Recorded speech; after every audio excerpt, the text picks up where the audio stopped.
Hello everyone, welcome to another Valheim video. Today I would like to invite you to be part of a building project for Enigma where players can submit designs for special islands in the sky that players can build on. Around 3 months ago, I published a tutorial that shows you all of the techniques that you need to know to be able to build these things, because I understand that a lot of people haven't built this kind of stuff in Valheim. So if you want to get involved in Enigma and contribute your own floating island blueprint, then you're in the right place. As for actually building the island, I direct you to the previous video because it has timestamps and teaches you everything that you need to learn in order to do this sort of thing. In today's video, rather, I'm going to show you what it looks like in Enigma mode from the player's perspective. I'm already at one of the islands.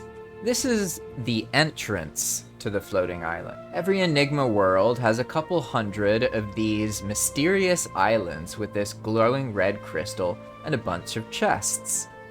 If the players open the chests, they'll find absurd quantities of building materials.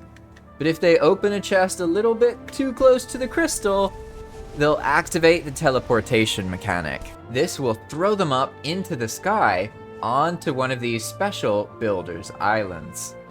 And the chests get strewn about around them. This island here was built by Enigma. As you can see, it's a turtle. There we go, right?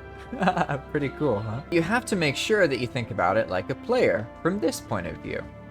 And when you make your island, you want to have something that's kind of fun to explore, but also gives a lot of platforms to build on. Make sense?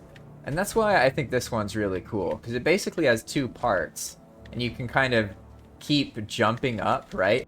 There's like a whole thing over here, right? And then there's this area over here, which is more flat, that you can build like a more traditional kind of house in this little clearing, right? The main thing with the Builder's Islands is to keep the instance count small by using rocks and trees to create them instead of build pieces. And this is one of the bigger Builder's Islands, but it's still just a couple hundred instances, so it's not going to make you lag or anything. So you can imagine that there are hundreds of these islands scattered all around the world, and the only way for players to find them is for the player to sail until they find these mysterious crystal islands, each crystal being an entrance to the floating island. The idea here is that the players will be incentivized to create a dock of some kind, and then the actual bulk of their base will be up in the sky where it's completely safe from monsters. Each island gets a random assortment of chests, so there might just be 2 or 3, there might be 8 or 9, depends on luck really.